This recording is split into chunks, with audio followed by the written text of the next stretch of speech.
자, 프로그래밍 기초 4주차 세 번째 시간 이어가겠습니다.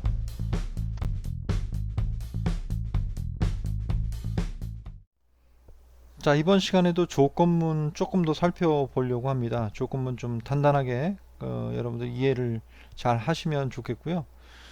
새로운 개념은 조건문 안에 또 하나의 조건문이 들어간 중첩된 조건문에 대한 문법도 좀 살펴볼 테니까 잘 들어주시기 바랍니다. 자, 주어진 예제는 산술 계산기라고 하는 걸 한번 짜보자 라고 하는 겁니다. 그 형태를 보니까 수식을 입력하세요 라고 하고, 뭐 예를 들어서 2 더하기 5라고 입력하면 그 2 더하기 5에 대한 결과값들인 7을 출력하는 그런 예제, 그런 프로그램을 짜보자 라고 하는 것이죠. 예제에서는 10% 3 해서 10을 3으로 나눴을 때 나머지 값이 얼마인지를 계산해 달라 라고 했더니 10% 3은 1이라고 출력하는 그런 예제입니다. 그러니까 지금 산술 계산기로는 우리가 할 수 있는 연산은 사칙 연산, 더하기 빼기 곱하기 나누기와 더불어서 퍼센트 연산까지 5가지 연산자에 대한 처리를 수행하는 그런 예제, 그런 그 프로그램이 되겠는데요. 그런 걸 한번 짜보라고 하는 겁니다. 그럼 같이 한번 짜보도록 하겠습니다. 자, 산술 계산기 같이 한번 짜볼까요? 자, 일단 그러면 맨 처음에 해야 될 일은 일단 안내 문자부터 한번 출력해 봅시다. 문제를 좀 곱씹어 보는 의미에서 수식을 입력하세요. 그리고요, 그 예제로 예를 들면 이렇게 됐죠. 예를 들면 뭐 2 더하기 5 이런 식으로 입력하라 라고 얘기하는 거죠. 그죠? 2 더하기 5 이렇게 입력하라 하라 라고 얘기한 것이니까 지금 입력받아야 될 값은 세 가지입니다. 하나는 2, 또 하나는 더하기, 또 하나는 5 라고 되어 있는 세 가지 파트를 입력해야 하는데, 이 부분도 좀 고민해 보죠. 2하고 5는 정수값이긴 한데요. 더하기 이게 문제입니다. 더하기가 뭐죠? 더하기는 그냥 문자입니다. 문자. 우리가 지난번 문자 처리에 대한 내용들 공부를 쭉 해오지 않았습니까? 그죠? 이걸 우리가 그 ASCII 코드라고 하는 어떤 코드 테이블에 의거해서 값을 출력하기도 하고 입력받기도 하고 하는 것이다 라고 하는 걸 내부적으로는 그렇게 동작한다라는 사실에 대해서 지난번 설명을 드렸었는데요. 어쨌든 이 더하기는 문자로 입력을 받으면 될 것 같습니다.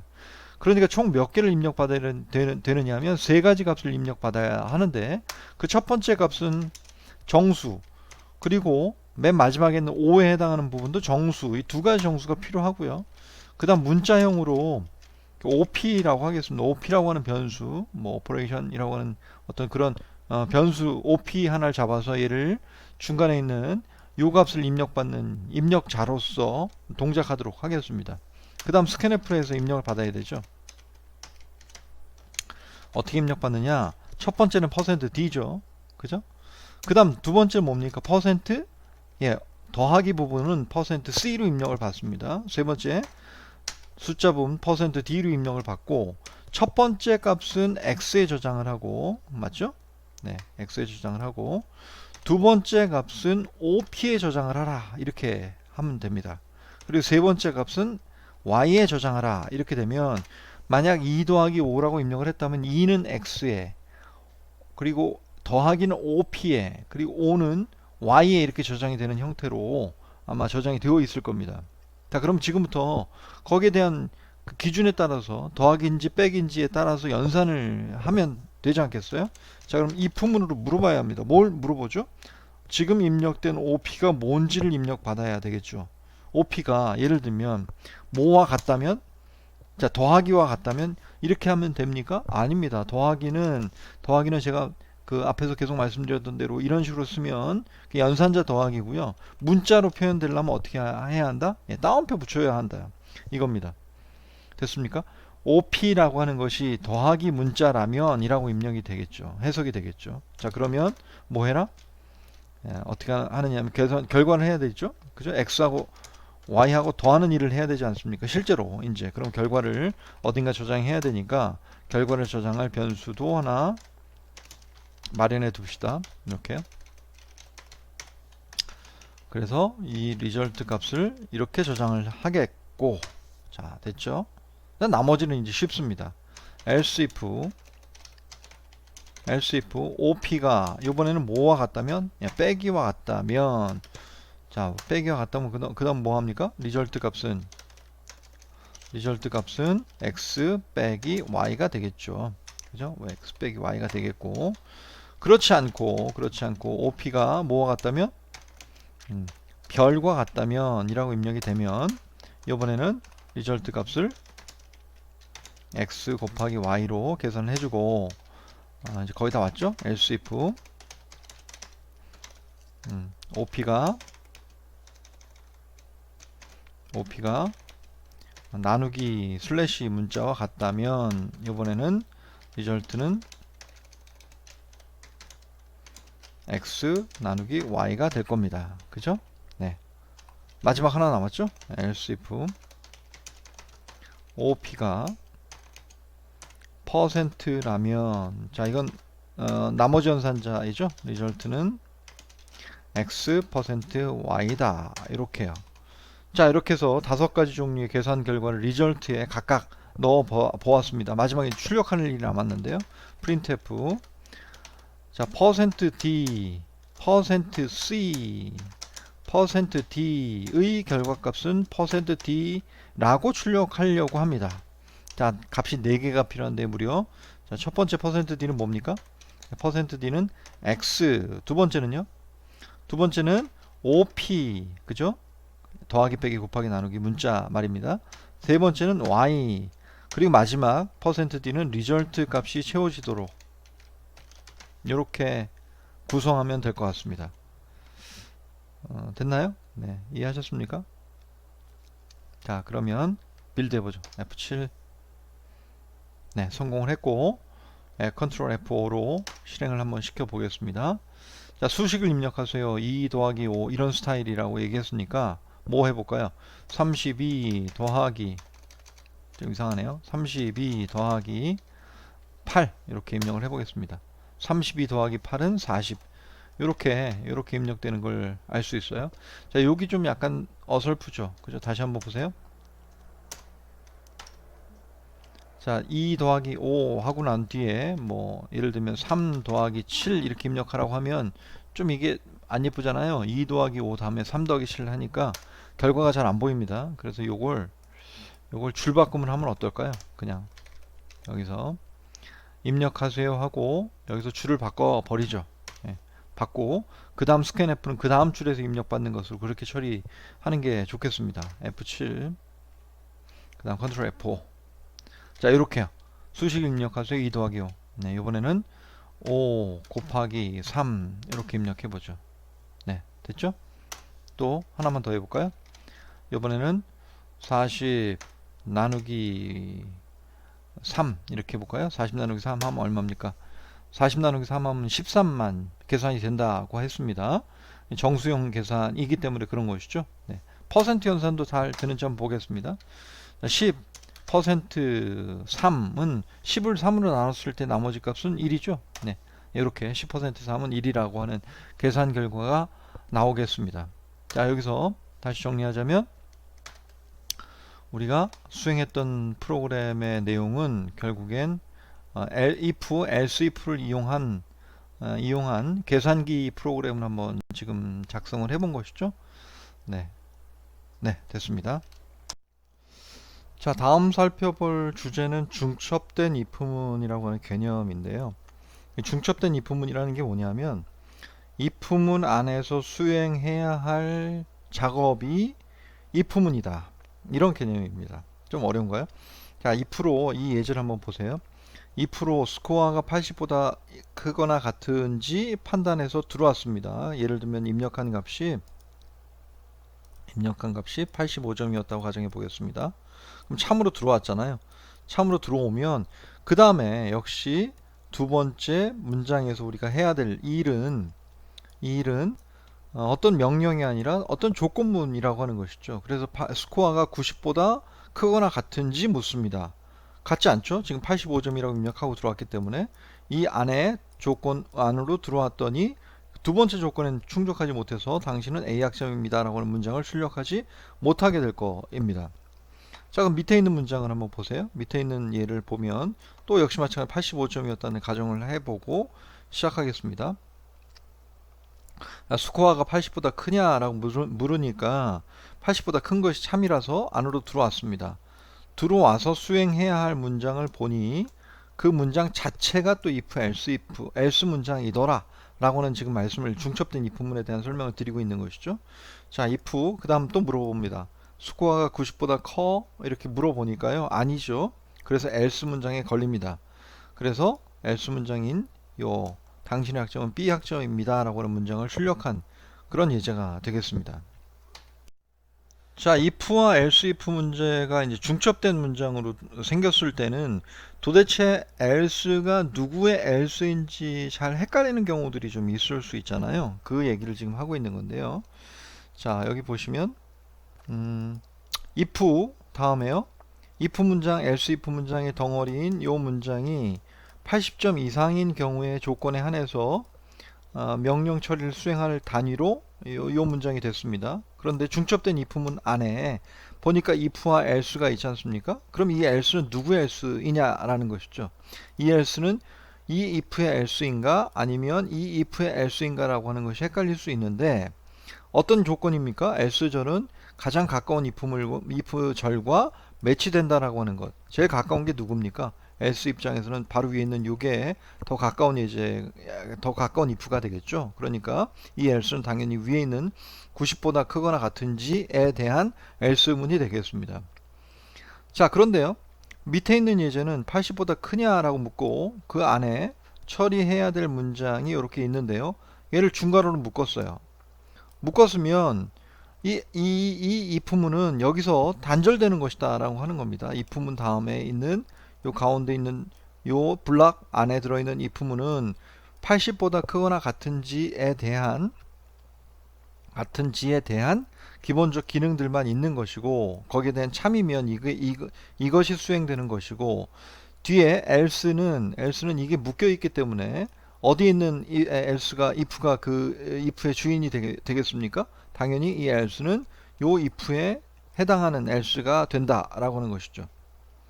이해되셨죠? 자, 어쨌든 요 중간에 묶여있는 중괄호에 의해서 요 if문, 가운데 들어있는 if문은 독립화된다 라고 하는 개념입니다. 다음 예제는 뭐 2차 방정식 예제가 하나 나왔는데요. 여러분들 2차 방정식 그 자체가 이거 시연을 하려면 수학 공부를 많이 해야 되나 보다 이런 생각들을 할까봐 좀 이 예제는 좀 미뤄보려고 했는데요. 어쨌든 별로 어렵지 않으니까 일단 한번 쫓아가 보시고요. 그 다음에 2차 방정식에 대한 근해 공식 이런 것들이 어떤 의미를 갖는지에 대한 내용들 보다 어디에 초점을 맞춰라? 지금 if else문 그것 자체를 배우는 것, 그 문법에 좀 핵심을 맞춰서 쫓아가 보시라 라고 하는 것입니다.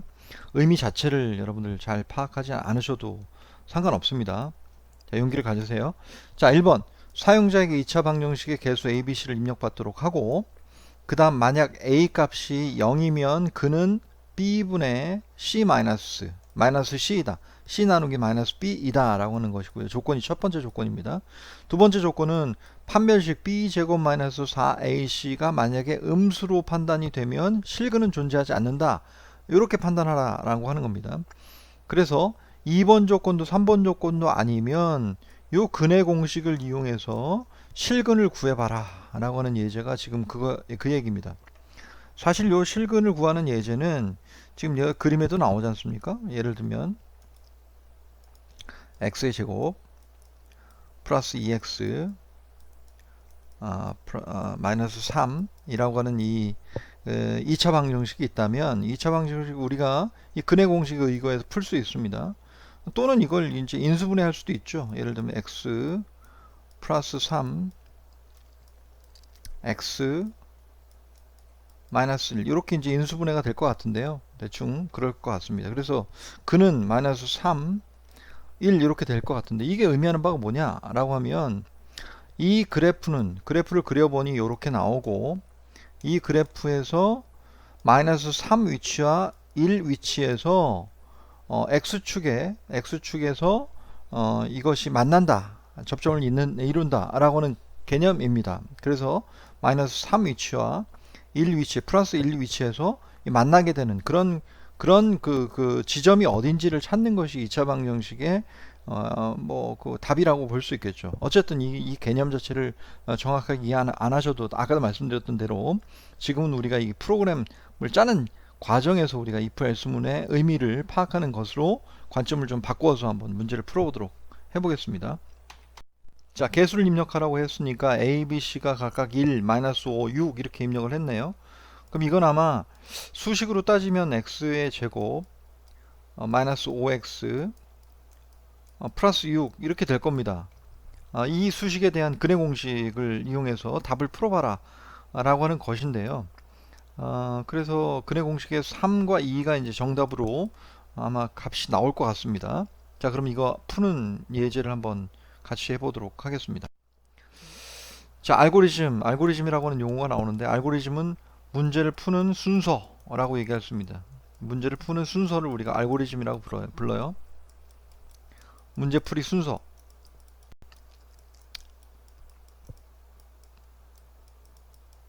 문제풀이 순서를 알고리즘이라고 하고, 문제풀이 순서에 의거해서 문제를 풀면은 늘 정답을 만날 수 있는 그런 문제풀이 순서를 특별히 알고리즘이라고 이름을 붙입니다. 그냥 경험적으로 문제를 이렇게 풀어봤더니 한 100번에 한 10번은 되고 100번에 한 99번은 되고 한 번은 틀리더라. 이건 알고리즘이라고 부르지 않고요. 늘 언제나 그 정답을 풀기 위해서 이 문제풀이 순서에 입각해서 문제를 풀면 해답이 나온다. 이럴 경우에 문제풀이 순서를 알고리즘이라고 이름 붙인다 라고 하는 것입니다. 자, 어쨌든 이 문제를 풀기 위한 알고리즘을 한번 살펴봅시다. ABC를 입력받는다. 그 다음에 만약 A가 0과 같다면 1차 방정식의 근을 구하고 실근을 출력한다. 여기가 이제 하나의 조건이고요. 그렇지 않다면 이 조건인데요. 판별식을 계산한다. 판별식이 뭡니까? 뒤에 있는 루트 안에 들어있는 b-4ac 이 부분이죠. 이 부분을 판단해서 이게 판별식입니다. 판별식을 판단해서 판별식이 0보다 크면 근해 공식을 이용해 실근을 구하고 실근을 출력하고, 그렇지 않고 이게 마이너스 영역으로 값이 나오면 실근이 없다는 메시지를 출력한다 라고 하는 거죠. 자, 그럼 소스 코드 보시면, 자, 여기서부터 여기까지 값을 입력받는 부분 나오고요. A, B, C 값을 각각 더블 값으로 입력을 받았습니다. LF 값으로 입력을 받았죠. 그죠? 스캔F로. 자, 그리고 A가 0과 같다면 이것은 어떻게 답을 구한다? 요 공식에 의거해서 답을 구한다. 마이너스 C 나누기 B의 공식에 의거해서 값을 구한다 라고 얘기했습니다. 그 다음 그렇지 않고 라고 하는 조건이 나오고요. A가 0이 아닌 조건이라는 것이죠. 자, 그런 조건 안으로 들어와 보니까 여기에 이제 판별식 계산해요.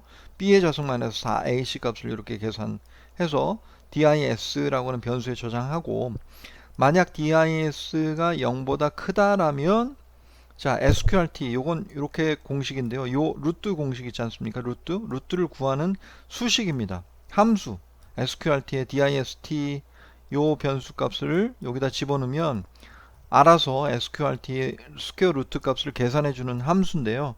요건 나중에 우리가 더 자세하게 배우겠습니다. 자, 어쨌든 밸류 값을 계산을 하고 그 밸류 값에 의거해서 방정식의 근이 무엇이다 라고 하는 것을 출력해 주는 예제가 되겠습니다. 하나는 더하기로 또 하나는 마이너스로, 플러스 마이너스니까 이렇게 계산해서 각각의 근의 값들을 출력하고요.